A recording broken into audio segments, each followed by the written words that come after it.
Welcome to the Plato Paradigm, a paradigm shift in reading Plato's dialogues. Episode 112, Meno 85b to D.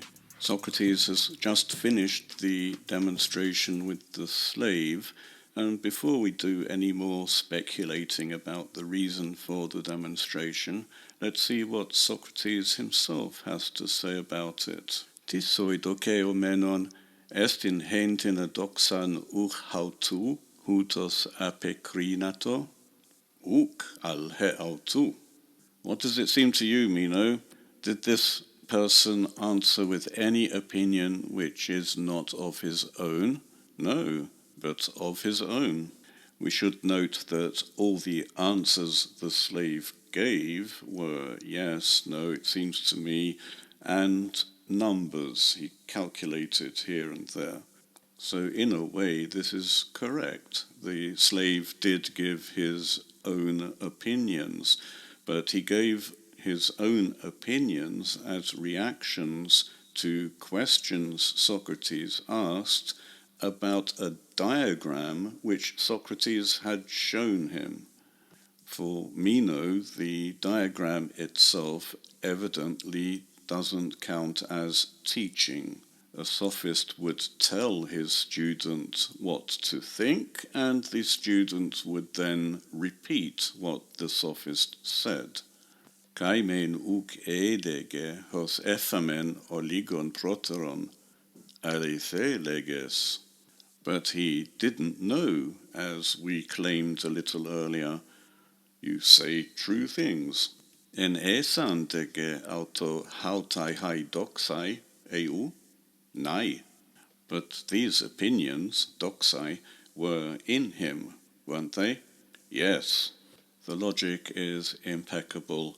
Since the teacher did not transfer these opinions to the student, and yet the student suddenly had these opinions, it means that they must have been in him all the time. In other words, Socrates is exploiting the way that Meno thinks in any case in order to persuade Meno to carry on with the conversation. He has to get past this barrier that Meno had put up to the effect that it is pointless to look for what we don't know. If the opinions are in us, then it is worth looking. This is what Socrates wants Meno to believe now. To try to teach Meno the truth about opinions at this point would be a waste of time and would probably fail, knowing the way Meno thinks. To uk edoti ara perihon an me ede, ene sin alithes doxai perituton hon uk oide. Finetai. So in the one not knowing, and he's referring here to the slave, not a generalized person. The negative is uk and not me. So in the one not knowing about the things which he doesn't know, there are true opinions, alithes doxai, about these things which he doesn't know. It appears. The priests and priestesses had said that the infinite, the eternal soul, has seen everything in this world and in Hades, and because the soul has seen everything, it knows everything.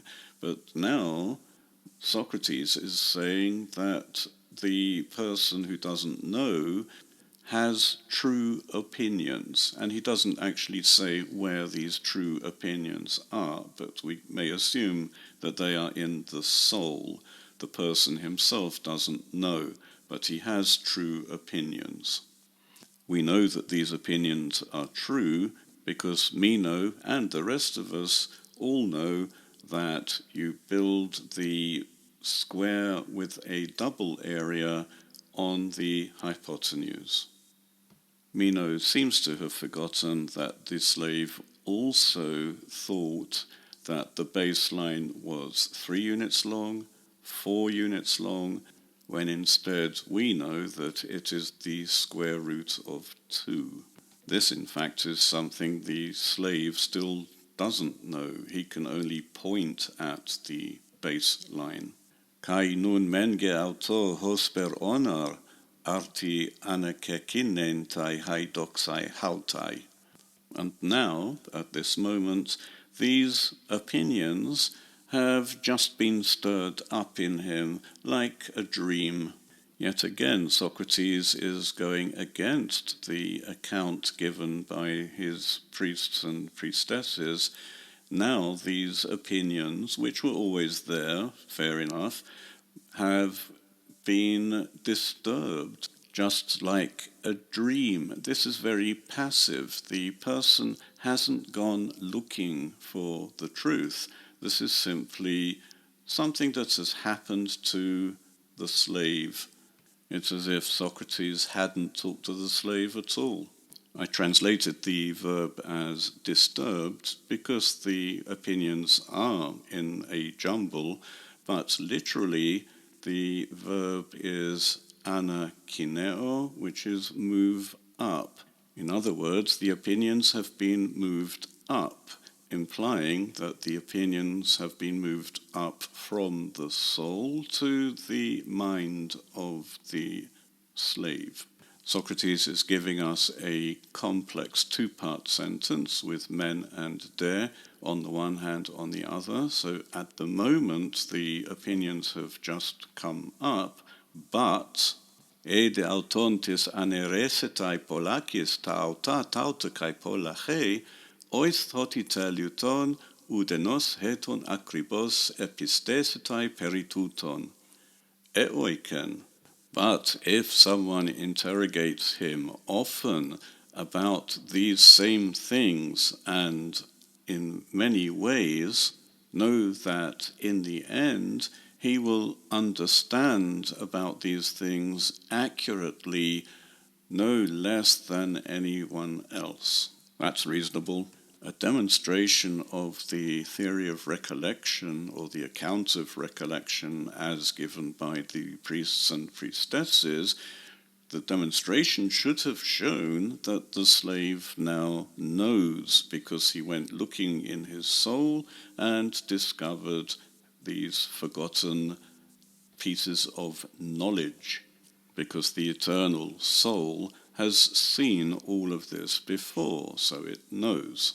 And yet, Socrates is now claiming that the slave doesn't know, doesn't understand, but he could understand if he is taken through this exercise many times and in different ways by someone else. Yet another contradiction to this whole demonstration. There would be no need for someone else to exercise the slave. The slave should be doing all of the work on his own by looking into his own soul and finding there all the information he needs. If we think a moment about all the different opinions involved in this demonstration, some of them are false, some of them are true. We can distinguish the false from the true opinions by calculating areas, calculating the sides of squares, and in a way to fully understand why the double area is on that baseline and not any other baseline, we need the false opinions, which we remember are refuted, and why they are refuted. All of those opinions together give us an understanding. Uc unu de nos didactantos al erotesantos epistesitai, analabo nautos ex haututen epistemen, nai. So without anyone teaching but asking, he will understand, having taken up from himself the understanding, episteme. Yes, so the true opinions which were moved up earlier become knowledge or understanding, episteme, which he has taken up. Strictly speaking, if what came up were the true opinions, the episteme is not something which was taken up, but something which came about from the true opinions, which in some way had become episteme. I've already suggested that the entire complex of false and true opinions, all taken together in an orderly way, all of that becomes episteme, not simply on which baseline the square with the double area is constructed, but also why, and why not any other line. Tode analambanin auton en hauto epistemen uk anamimneskes thaistin panuge, and him taking up in himself episteme, isn't that recollecting? Absolutely. So Socrates has now reduced the whole process to taking up the episteme. This is recollection. Taking up opinions is not the same as taking up episteme. The episteme was actually the product of putting all of the doxai together. All of the opinions had to be assembled in such a way that they would lead to understanding.